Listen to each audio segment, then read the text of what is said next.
సుధా నారాయణమూర్తి పార్కులో ఒక బల్ల మీద చాలా ఆందోళనతో అయోమయంలో ఏం చేయాలో తోచక పెద్ద షాకులో ఉన్నారు. కారణం కోడలు సునీత. సుధా నారాయణమూర్తి ఒక్కగానొక్క కొడుకు శ్రీరామ్. శ్రీరామ్ పెద్ద ఎంఎస్సిలో జిఎం పదవిలో ఉన్నాడు. కోడలు సునీత సాఫ్ట్వేర్ కంపెనీలో ఉద్యోగం చేస్తోంది. వారిద్దరిది పెద్దలు కుదిర్చిన వివాహం. బుద్ధిమంతురాలని, బాగా చదువుకుందని కట్నకానుకలు ఆశించకుండా సునీతను పెళ్లి చేసుకున్నాడు. సుధా నారాయణమూర్తి కూడా కోడల్ని కూతురులా ఆదరించారు. సునీత కూడా కూతురులాగా కలిసిపోయింది. సునీత శ్రీరామ్ల పెళ్ళై సంవత్సరం పూర్తి కానుంది. సుధా నారాయణమూర్తి కూడా రిటైర్ అయ్యారు. నారాయణమూర్తి అన్న వదిన వచ్చి 2 రోజులు దాటింది. 2 రోజులయింది. వాళ్ళింకా నిద్ర లేవకముందే రాద్ధాంతం అంతా ఇంత కాదు. సుధకి, మూర్తికి ఒళ్ళు మండిపోయింది. కోపం కట్టలు తెచ్చుకొని వస్తుంటే ఇంట్లోంచి ఎలాగోలా బయటపడ్డారు. సునీత ప్రవర్తన, అన్న మాటలు, అత్తమామలపై మోపిన నిందలు, నేరాలు. బాప్రే, సునీత కడుపులో ఇంత దాచుకుందా? తలుచుకుంటేనే గుండె దడదడలాడుతుంది. దడ ఎంతో పెరిగిపోతుంది. సుధకి కన్న కొడుకు ఇలా అవాకులు చవాకులు మాట్లాడితే ఒకవేళ ఇంత బాధ ఉండేది కాదేమో. ఏకులా వచ్చి మేకులా తయారైన కోడలు నానా మాటలు అంటే చాలా బాధగా ఉంది. సంవత్సరం పూర్తయిందో లేదో కోడలు రంగులు మారుస్తున్నది. వామ్మో, నిన్నటిదాకా అత్తయ్య మామయ్య అంటూ ఎంత ఆప్యాయంగా ఉండేది. మర్యాదలో కూడా ఎన్నడూ లోటు రానియలేదు. కూతురు లేని లోటు కోడలు తీర్చిందని తను ఎంతో మురిసిపోయింది. ఏం లాభం? అంతా 3 నాళ్ళ ముచ్చటగా మిగిలిపోయింది. కొడుకు ఇష్టపడ్డాడు కదా అని మారు మాట్లాడకుండా పెళ్ళికి ఒప్పుకుంటే ఇవాళ కొరివితో తలగొక్కున్నట్టయింది. బాధ, దుఃఖం అన్ని భావాలు కలిసి సుధను ఉక్కిరి బిక్కిరి చేస్తున్నాయి. సుధకి, మూర్తికి పొద్దున ఇంట్లో జరిగినదంతా కళ్ళకు కట్టినట్లు కనిపించింది. ఎప్పటిలాగా ఇవాళ పొద్దున కూడా సుధామూర్తి 6 గంటలకే లేచి మార్నింగ్ వాక్ వెళ్ళడానికి రెడీ అయినారు. సుధా లేట్ అయితోంది, ఇంకా ఎంతసేపు, బయలుదేరదామా అన్నాడు అని కేకలు వేశాడు మూర్తి. వస్తున్నానండి, ఒక్క నిమిషం అని సుధ హడావిడిగా చీరచెంగు బొడ్లో దోపుకొని బెడ్రూమ్లో నుంచి బయటికి వచ్చింది. మూర్తి సుధ వైపు చూశాడు. దబ్బపండు మేనిఛాయ తనది. 50 పదులు దాటినా కానీ చిన్నదానిలా కనిపిస్తుంది. నుదుటిన ఎర్రటి బొట్టు, సింధూరం, పెదాల మీద చెరగని చిరునవ్వుతో మహాలక్ష్మిలా ఉంటుంది. ఇక వెళ్దామా అన్నాడు మూర్తి. అలాగే అని తలూపింది సుధ. ఇద్దరూ కలిసి 2 అడుగులు వేశారో లేదో, అత్తయ్య మామయ్య ఆగండి అంటూ సునీత వంటింట్లో నుంచి పరుగులాంటి నడకతో హాల్లోకి వచ్చింది. సునీత కంచుకంఠం విని అత్తామామలు అక్కడే ఆగారు. ఏంటమ్మా, ఏమైంది, ఎందుకు పిలిచావు అని అంది సుధ. మీ ఇద్దరితోటి నేను కొంచెం మాట్లాడాలి అత్తయ్య అంది సునీత. వాకింగ్కు వెళ్ళి వచ్చాక మాట్లాడుకుందామా అన్నాడు మూర్తి. లేదు మామయ్య, ఇప్పుడే మాట్లాడాలి అంది సునీత సీరియస్గా మొహం పెట్టి. ఏమ్మా, ఏదైనా ముఖ్యమైన విషయమా అని ప్రశ్నించింది సుధ. అవునత్తయ్య అంది మొహం కందగడ్డలా పెట్టుకొని సునీత. మూర్తి మనసులో ఇంత పొద్దున్నే ఏం సమస్య వచ్చి పడింది? రాత్రి మొగుడు పెళ్ళాలిద్దరూ గొడవ పడ్డారేమో. ఏదో సీరియస్ మ్యాటరేనా? సీరియస్ విషయమే అయ్యుంటుంది. లేకపోతే వాకింగ్కి కూడా వెళ్ళనివ్వకుండా ఎందుకు ఆపుతుంది? చెప్పమ్మా అన్నాడు మూర్తి. అత్తయ్య, నేను చేసే పనేమిటో చెప్పండి అంది సునీత. ఇప్పటి ప్రశ్న ఎందుకు వేసింది? ఏం చెప్పాలి? 6 గంటలకే లేచి మార్నింగ్ వాక్ వెళ్ళడానికి రెడీ అయినారు.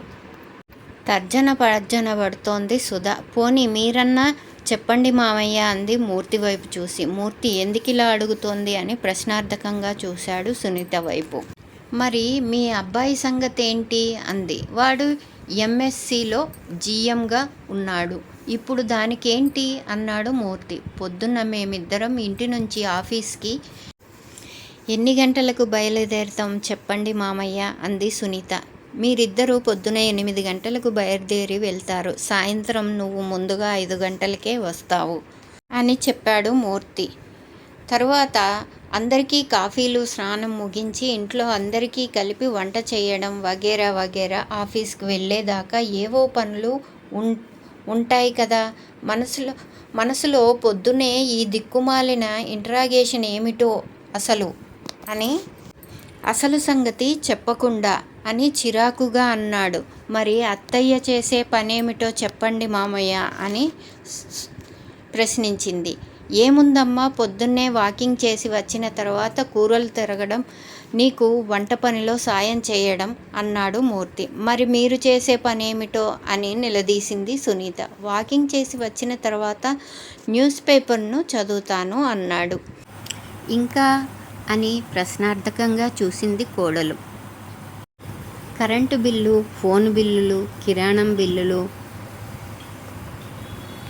కట్టడం. ప్రొద్దున నీకు వంటింట్లో సాయం చేయడమే కాకుండా నువ్వు ఆఫీస్కు వెళ్ళిన తర్వాత పొయ్యి శుభ్రం చేసి మీరు తిని పడేసిన కంచాలు అంట్లగిన్నెలు తోమి ఖాళీ టైంలో టీవీ సీరియల్స్ చూస్తుంది అన్నాడు మూర్తి. ఇంట్లో చేసే పనులు చాలా తక్కువ మామయ్య, ఇలా అయితే చాలా కష్టం అంది ముక్కు కళ్ళు వెడల్పు చేసి సునీత. ఏమంటున్నారో అర్థం కాలేదు అన్నాడు మూర్తి. అదే మామయ్య, మీరిద్దరూ ఇంట్లో చేసే పనులు చాలా తక్కువ, ఇలా అయితే చాలా కష్టం అని నొక్కి చెప్పింది సునీత. మామగారు కోడలి మధ్య జరుగుతున్న సంభాషణ వింటున్న సుధా మనసంతా అల్లకల్లోలంగా ఉంది. సునీత తనదైన ధోరణిలో మాట్లాడుతుంది. మామయ్య, ఇక మీదట వాషింగ్ మిషన్లో పడేసిన బట్టలు ఉతికి ఆరేయడం, సాయంత్రం ఆరిన తర్వాత మడతలు పెట్టడం మీ ఇద్దరి పని అంది కటువుగా సునీత. అదేంటి సునీత, ఈ ఇంట్లో అడుగు పెట్టిన రోజు నుండి నిన్నటి దాకా ఆ పని నువ్వే చేసావు అంది సుధ. అవునత్తయ్య, నేనే చేశాను, కానీ నాకిప్పుడు ఓపిక లేదు. పొద్దున ఇంటి పని చేసి సాయంత్రం దాకా ఆఫీసులో వెట్టి చాకిరీ చేసి మళ్ళీ ఇంటికి వచ్చేసరికి ఈ పనులన్నీ నాకు చాలా కష్టంగా ఉంది అంది సునీత. బట్టలు ఆరేసే పని నేనే చేస్తానులే అంది సుధ. మూర్తి కూడా పాపం ఆఫీసులో పని ఎక్కువగా ఉన్నట్లుంది, సుధ సహాయం చేస్తానని మంచి పని చేసింది అని మనసులో అనుకున్నాడు మూర్తి. ఇంటిలోకే సునీత, మామయ్య మీరు ఏంటి చెప్పు అన్నాడు మూర్తి. అత్తయ్య, ఉతికి ఆరేసిన బట్టల్ని మీరు ఇస్త్రీ వాడికిచ్చి మళ్ళీ ఇస్త్రీ చేశాక ఇంటికి తీసుకురావడం ఇక మీదట మీరే చెయ్యాలి అంది సునీత. ఆ పని నాది కాదు కదా, శ్రీరామ్ది కదా. పొద్దున్న ఆఫీస్కి వెళ్ళేటప్పుడు ఇస్త్రీ బట్టలు ఇవ్వడం, మళ్ళీ రాత్రికి వచ్చేటప్పుడు తీసుకురావడం చేస్తాడు కదా అన్నాడు మూర్తి. అవును మామయ్య, కానీ ఆ ఇస్త్రీవాడు ఉండడం లేదంట, అందుకే ఆ బట్టలు మళ్ళీ ఆఫీసుకి తీసుకెళ్ళి ఇంటికి తీసుకురావడం కష్టమవుతుంది. కాబట్టి ఇక నుంచి మీరే తీసుకెళ్ళి ఇస్త్రీ చేసి తీసుకురండి అని చెప్పింది సునీత. అలాగే ఒక్కో రోజు ఆలస్యం అయితే బట్టలకు ఇబ్బంది అవుతుంది, అందుకనే అంది సునీత. ఇడ్లీ పిండి, దోశ పిండి నేనే రుబ్బుతాను, ఇక ఆ పనులన్నీ మీరే చూసుకోవాలి అంది సునీత. చేసేదేమీ లేక సరేలే అంది సుధ. సుధకి ఒకదాని తర్వాత ఒకటి కోడలు పనులు పురమాయించడం బొత్తిగా నచ్చకపోవడం అని కోడల మీద చిర్రుబుర్రులాడాడు మూర్తి.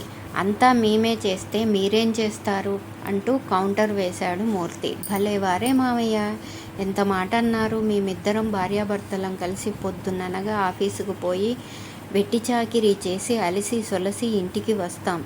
ఈ విషయం మీకు అర్థమవుతుందా? ఈ విషయం మీరు అర్థం చేసుకుంటారని ఇంతకాలం ఎదురు చూశాం, ఇక మా వల్ల కాలేదు. మీరిద్దరూ కొంచెం కూడా మా బాధను అర్థం చేసుకోలేదు. ఇంకా ఎంతకాలం ఈ భారం మోస్తూ ఉండాలి? అందుకే ఇవాళ అటో ఇటో తేల్చుకోవాలని గట్టిగా నిర్ణయించుకున్నాం. ఇంట్లో ఒకటి అర్థం చేసుకోవాలి. 1 పనులు చేసి రోజంతా మీరిద్దరూ విశ్రాంతిగా కూర్చోవడం ఎంతవరకు న్యాయం చెప్పండి మామయ్య అని ఆవగింజంత భయం భక్తి లేకుండా నిలదీసింది కోడలు. కోడలు మాటలు విన్న మూర్తికి కోపం కట్టలు తెచ్చుకుంది. ఏం మాట్లాడుతున్నావో, ఎవరితో మాట్లాడుతున్నావో తెలిసే మాట్లాడుతున్నావా? ఏదో లోకంలో మీరిద్దరే ఉద్యోగం వెలవబెడుతున్నట్లు గొప్పలు చెప్పుకుంటున్నావు. నేను మీ అత్తగారు కూడా పరుగులు పెట్టి ఉద్యోగం చేసి వాళ్ళమే. అది గుర్తుంచుకొని మాట్లాడు. రిటైర్డ్ అయ్యాం గనక విశ్రాంతిగా కూర్చున్నాం. మీకు జీతం వస్తే మాకు పెన్షన్ వస్తుంది అన్నాడు కొరకొర కోడలి వైపు చూస్తూ మూర్తి. నేను అదే అంటున్నాను మామయ్య. మీరిద్దరూ మాలాగా కష్టపడకుండా హాయిగా కాలు మీద కాలు వేసుకొని పెన్షన్ సంపాదించుకుంటున్నారు అని పర్థం లేని వాదనకు దిగింది సునీత. అయితే ఇప్పుడేమంటావు నువ్వు అని కళ్ళెర్ర చేసి అన్నాడు మూర్తి. సింపుల్ మామయ్య, మేము చెప్పిన పనులు మీరిద్దరూ చెయ్యాలి అంతే నిర్లక్ష్యంగా అంది సునీత. మా వల్ల అయినంత వరకు చేస్తూనే ఉన్నాం. ఇంకెంత చెయ్యాలి అన్నాడు మూర్తి ఏమాత్రం తగ్గకుండా. చాలదంటే చాలదు, మీరేమన్నా అనుకోండి. సరే మామయ్య, మాకేం ప్రాబ్లం లేదు. ఇంకా చెప్పాలంటే మా చేతుల్లో పనులు కూడా మీరే లాక్కొని చెయ్యాలి అని కరాఖండిగా చెప్పింది సునీత. అయితే నేను వంట కూడా చెయ్యాలా అంది సుధా. చేస్తే మీ సొమ్మేం పోతుందత్తయ్య? పొద్దుటి పూట ఎంత హడావిడిగా ఉంటుందో మీకు తెలియందేముంది. కాస్త వంట చేసి పెడితే మేము నిదానంగా రెడీ అయ్యి స్థిమితంగా భోజనం చేసి వెళ్తాం కదా. ఆ మాత్రం సహాయం కూడా చేయలేరా? నోరు తెరిచి అడిగితే గాని చెయ్యరా అని ముటముటలాడుతూ అంది సునీత. అగ్గి మీద గుగ్గిలమవుతున్న కోడల్ని చూసి సరేలే సునీత, వంట పని కూడా నేనే చేస్తాను. సెలవులున్నప్పుడు నువ్వు చెయ్యి అంది సుధ. ఇంకేముంది, సుధను వంటింట్లో పర్మనెంట్గా పని మనిషిని మార్చేస్తుంది కోడలు అని భయం వేసింది మూర్తికి. మూర్తి కోడలితో నీ పద్ధతి ఏమీ బాగోలేదు. సుధకి వయసు మళ్ళింది. అంత చాకిరీ మీద వేసుకొని చెయ్యడానికి ఆమె శరీరం సహకరించదు. ఆడదానివై ఉండి సాటి ఆడదాన్ని ఇలా కష్టపెడతారా? ఓ తెగ కష్టపడుతున్నామని ఫీలవుతున్నావు గాని మీరు చేసిన పనులన్నీ మేము ఒకప్పుడు చేసిన వాళ్ళమే. గుర్తుంచుకో. ఇంకా చెప్పాలంటే మీకన్నా ఎక్కువే చేశాము అని మండిపడ్డాడు మూర్తి. అత్తయ్య చేయడానికి సిద్ధంగా ఉంటే మీకేంటి ప్రాబ్లం మామయ్య అంది సునీత. ఇదిగో చూడమ్మా, ఇవాళ నువ్వు మీ ఆయన కష్టపడుతుండొచ్చు. ఇప్పుడు మీకున్న వస్తువులు మాకు అప్పట్లో లేకపోయినా మేమిద్దరం ఉద్యోగాలు చేసుకుంటూ మా బాధ్యతలు చక్కగా నెరవేర్చాము. ఇంకా చెబితే మీ అత్తగారు మా అమ్మమ్మని కూడా చక్కగా చూసుకుంది. సుధా ఆఫీసు నుండి ఇంటికి రాగానే అందరికీ కాఫీలు పెట్టి వంటలు చేసి వడ్డన చేసి తన పనులన్నీ పూర్తయ్యేసరికి రాత్రి 11 గంటలు దాటిపోయేది. సుధ ఎన్నడూ విసుక్కోవడం కానీ నీలాగా అత్తమామల మీద విరుచుకుపడడం కానీ ఎన్నడూ చేయలేదు. ఎప్పుడూ కూడా ఇలా తక్కువ చేసి మాట్లాడలేదు. నువ్వు కాస్త నోరు అదుపులో పెట్టుకొని మాట్లాడితే మంచిది. అయినా తన జీవితాంతం చాకిరీ చెయ్యాలని ఎదురుచూడటం ఏ విధంగా న్యాయం నువ్వే చెప్పు అని మాటలను తూటాల్లా పేల్చాడు మూర్తి. సునీత మాత్రం కాస్త కూడా అదురు బెదురు లేకుండా ఎదురు సమాధానాలు చెప్పడానికి కంకణం కట్టుకొని కూర్చుంది. సునీత అప్పుడు మీరిద్దరూ కష్టపడితే ఇప్పుడు కాళ్ళు జాపుకొని విశ్రాంతిగా కూర్చోవాలని ఏ చట్టంలో రాసుంది మామయ్య? అయినా నాకు మీ గతం అనవసరం. ఇప్పటి పరిస్థితులను బట్టి మీరిద్దరూ ఇంట్లో పనులు షేర్ చేయాల్సిందే అని ఖచ్చితంగా చెప్పింది. అప్పటిదాకా శాంతంగా ఉన్న సుధ ఏంటా మాటలు? సునీత, హద్దు మీరుతున్నావు. ఎందుకులే అని ఊరుకుంటే పేట్రేగిపోతున్నావు. మేమేం చేయాలో ఏం చేయకూడదో చెప్పే అంత పెద్దదానివయ్యావా? గొప్పదానివైపోయావా? మాటలు జాగ్రత్తగా రాని అని హెచ్చరించింది సుధ. సునీత ఏమాత్రం పట్టుసడలకుండా వాదిస్తోంది. ఏమత్తయ్య, నాకు మాత్రం అర్హత లేదా ఈ ఇంట్లో అని భద్రకాళిలా విరుచుకుపడింది సునీత. అప్పుడు మూర్తి, మంచిగా ఉన్నాం కదా అని రెచ్చిపోయి మాట్లాడడం మంచిది కాదు అని రగిలిపోతూ అన్నాడు మూర్తి. ఉన్నమాటంటే ఉలుకెందుకు మామయ్య మీకు అంది సునీత. సుధకి ఏమీ అర్థం కావడం లేదు. సునీత ప్రవర్తన ఇంతకు ముందెప్పుడు ఇలా లేదు. ఎదురు సమాధానాలు ఏనాడు చెప్పలేదు. మరి ఈ ప్రవర్తన ఎందుకు ఇలా మారింది? ఏమైంది? రోజు విచిత్రంగా తన స్వభావానికి విరుద్ధంగా ప్రవర్తిస్తుంది. ఎటూ తేల్చుకోలేకపోతుంది సుధ. వెంటనే మూర్తి అందుకున్నాడు. ఎందుకమ్మా ఈ డొంక తిరుగుడు మాటలు? మీకు వేరు కాపురం పెట్టాలనుంది. సూటిగా చెప్పొచ్చుగా. ఇంట్లో ఈ రచ్చ రభస దేనికి? మీరు వేరు కాపురం ఉండండి, మాకు అభ్యంతరం లేదు అని తేల్చి పారేశాడు. చాచా, ఇవాళ లేచిన వేళ సరిగ్గా లేదు. బుర్రంతా పాడైపోయింది విసుక్కుంటున్నాడు మూర్తి. మామగారి మాటలు విన్న సునీతకు అగ్గిలో ఆజ్యం పోసినట్లయింది. సునీత భగ్గున నోరు నొక్కుని, ఎంత మాట అన్నారు మామయ్య? వేరు కాపురం గురించి నేను అసలు మాట్లాడానా? ఇప్పుడు నేనేమన్నానని నా మీద అభాండాలు వేస్తున్నారు? నాకు కానీ మా ఆయనకు కానీ ఈరోజు వరకు వేరు కాపురం పెట్టాలన్న ఆలోచనే రాలేదు. మీకు ఇవాళ ఒక విషయం స్పష్టంగా చెప్తున్నాను, గుర్తుంచుకోండి. మాకు వేరే కాపురం పెట్టే ఉద్దేశం లేదు అని పూనకం వచ్చిన దానిలా ఊగిపోతూ గట్టిగా అరిచి చెప్పింది. సరే, మేమేమీ వెళ్ళిపోతామనలేదు. మీరే ఇక్కడ ఉండండి. నిప్పుల్లో కాల్చేసి చిందులు తొక్కుతున్నట్టు ఉన్నారు అని అన్నాడు మూర్తి. ఎందుకు మామయ్య? మీరిద్దరూ వెళ్ళిపోతే మేమిద్దరం మూడు పెళ్ళాలం కలిసి జీవితాంతం కొట్టుకు చావడానికా? అదేమీ కుదరదు. మీరిద్దరూ ఇక్కడే ఉండాల్సిందే. మాకు పని పాటల్లో సాయం చేయాల్సిందే. మీ వల్ల కాకపోతే చెప్పండి, పని భారం తగ్గించడానికి వేరే మార్గం వెతుక్కుంటాం. బాగా ఆలోచించుకొని చెప్పండి అని కుండబద్దలు కొట్టినట్టు చెప్పి వాళ్ళ జవాబు కోసం కూడా ఎదురు చూడకుండా విసుక్కుంటూ నడుచుకుంటూ వంటింట్లోకి వెళ్ళిపోయింది సునీత. సుధా, మూర్తి ఒకరి మొహాలు ఒకరు చూసుకున్నారు. కత్తివాటుకు నెత్తురు చుక్క లేనట్లు ఇద్దరి మొహాలు తెల్లగా పాలిపోయినాయి. కాసేపటికి తేరుకొని ఇద్దరు ఇంటి దగ్గర ఉన్న పార్కులో కూర్చున్నారు. ఇవాళ పొద్దున్న ఇంట్లో జరిగిన సంఘటన చాలాసేపటి వరకు భార్యాభర్తలిద్దరూ ఎడతెగని ఆలోచనలతో సతమతమవుతూ మౌనంగా ఉండిపోయారు. ముందుగా సుధా ఆ ఆలోచనల నుండి బయటపడి భర్తను ఇలా అడిగింది. ఏమిటోనండి, ఎప్పుడూ లేని సునీత ప్రవర్తన ఇవాళ మింగుడు పడటం లేదు. అసలు ఎందుకిలా ప్రవర్తించిందో అర్థం కావడం లేదు. ఊహకు కూడా అందడం లేదు అని చెప్పింది సుధా. కదండి కోడలు అంది సుధ. ఆ మాయమాటల్ని మన కళ్ళకు కప్పటానికే మంచిదానిలా నటిస్తోంది అన్నాడు మూర్తి. నిజంగానే అని ఆశ్చర్యంగా అంది సుధ. అవును సుధా, కోడలు అమాయకురాలు అని అనుకున్నాం. నేను చెప్పాను కదా సుధా, వాళ్ళకి వేరు కాపురం పెట్టాలని బాగా దృఢంగా ఉంది అన్నాడు మూర్తి. అలాంటి ఉద్దేశం ఖచ్చితంగా లేదని చెప్పింది కదండి కోడలు అంది సుధ. ఆ మాయమాటల్ని మన కళ్ళు కప్పటానికే మంచిదానిలా నటిస్తుంది అన్నాడు మూర్తి. నిజంగానే అని ఆశ్చర్యంగా అంది సుధ.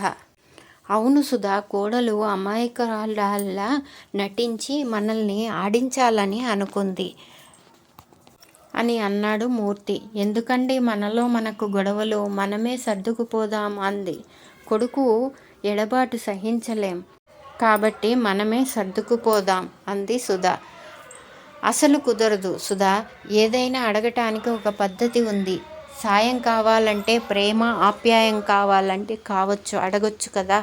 అలా అడిగితే మనం ఏదైనా చెయ్యమని చెప్తామా? అలా అడిగితే మనం కాదనగలమా? అలా అడిగితే మనం చేతనైనంత సాయం చేస్తాం కదా. ఏనాడైనా చెయ్యమని చెప్పామా? అలా అడిగిన మనం కాదనకుండా మనకు చేతనైనంత సాయం చేస్తాం. అయితే గాని ఇలా పెత్తనం చెలాయించి అధికారం ప్రదర్శిస్తే ఎలా చేయబుద్ధవుతుంది? ఒకవేళ చేశాము అంటే ఇక జీవితాంతం పనిమనుషుల్లా వీళ్ళకి ఊడిగం చేస్తూ చావాలి అన్నాడు మూర్తి. భర్త అన్న మాటలు అక్షరాలా నిజమనిపించింది సుధకి. మరైతే ఈ సమస్యకి పరిష్కారం ఏమిటో అంది సుధ. అదే ఎంత ఆలోచించినా అర్థం కావడం లేదు అన్నాడు బుర్ర గొక్కుంటూ మూర్తి. ఏమిటోనండి, మీ అన్న వదిన కొడుకుతో గొడవపడి మనింటికి తలదాచుకోవడానికి వచ్చారు. ఈ సమయంలో సునీత రాద్ధాంతం చేసి పరువు తీసి వాళ్ళు ఏమనుకుంటారో ఏమో, నాకైతే తల కొట్టేసినట్టు అవుతుంది అంది సునీత. నా బాధ కూడా అదే సుధా. రాక మా అన్నయ్య వదిన వచ్చినప్పుడే ఈ సునీత ఇలా గొడవ పెట్టాలా చెప్పు? వాళ్ళు లేనప్పుడు గొడవలు పడ్డామా రెండో కంటికి తెలిసేది కాదు. వాళ్ళు ఉండగా ఇలా గొడవ పడితే మన పరువు అంతా పోయినట్లేగా. మర్యాదలు మంటగలిసిపోయింది. వాళ్ళకి నా మొహం ఎలా చూపించాలో అర్థం కావడం లేదు సుధా అని బాధతో కుమిలిపోయాడు మూర్తి. అసలు తప్పంతా మనవాడిది సుధా. పెళ్ళాన్ని మన మీదకి ఉసిగొల్పి వాడు బెల్లం కొట్టిన రాయిలా ఉన్నాడు.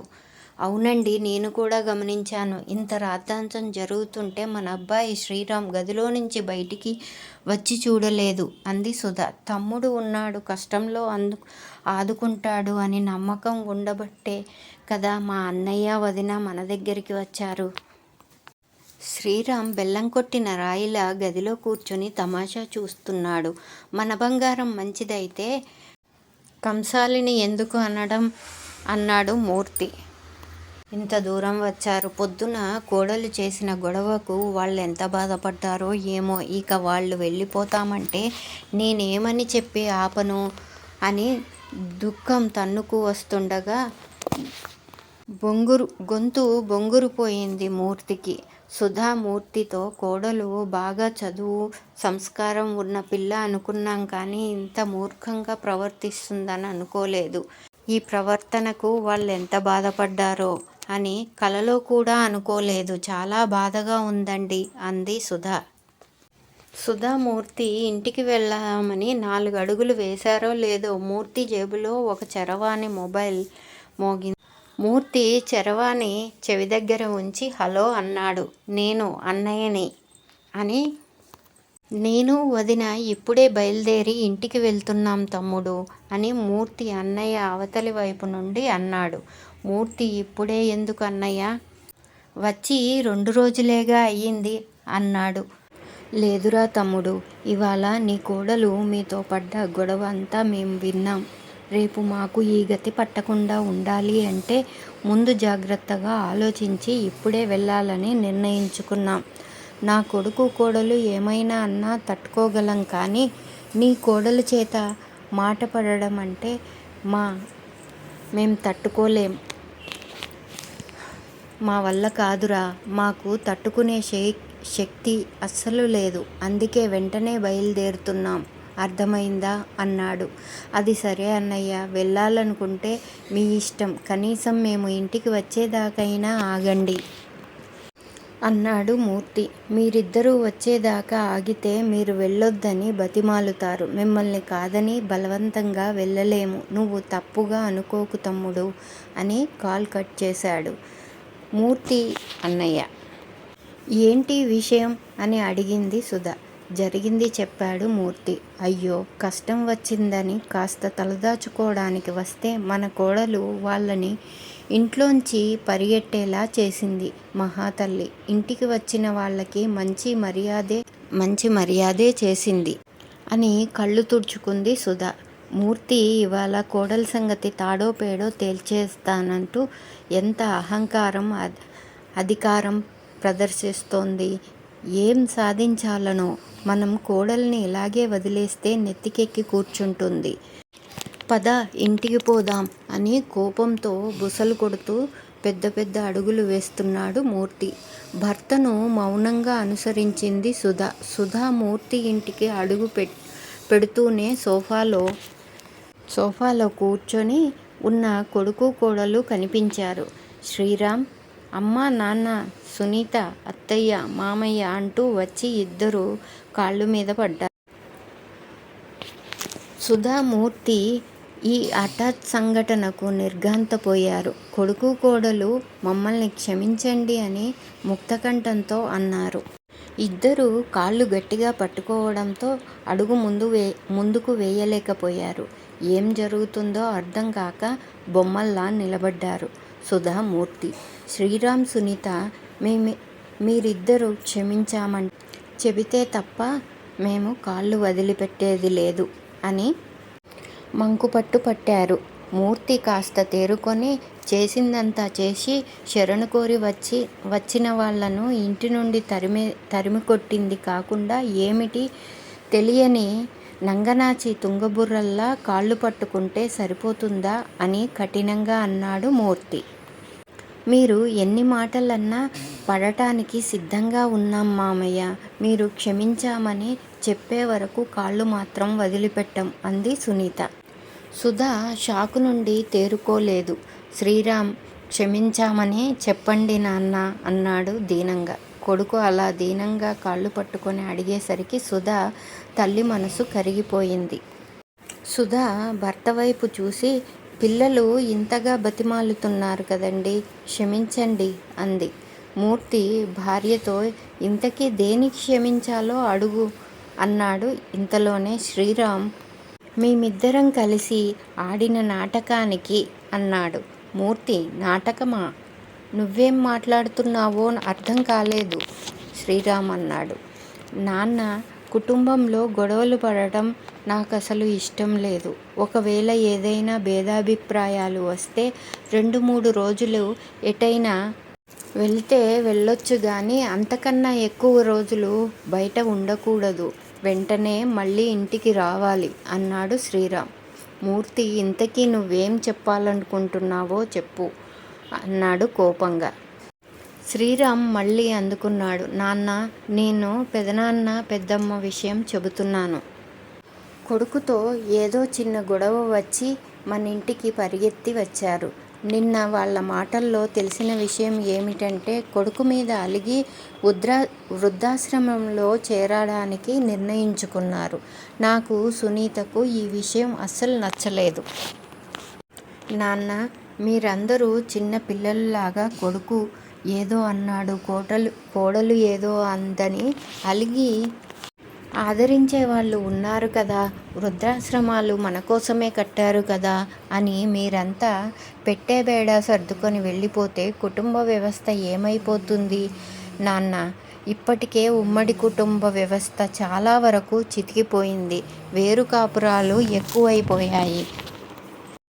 భార్యాభర్తలు గొడవలు పడి విడాకుల కోసం కోర్టు చుట్టూ ప్రదక్షిణలు చేస్తున్నారు. ఇక వాళ్ళ పిల్లల సంగతి అంటారా? ఒకరో ఇద్దరో కని వాళ్ళను అతి సుకుమారంగా, అతి గారాబంగా పెంచుతున్నారు.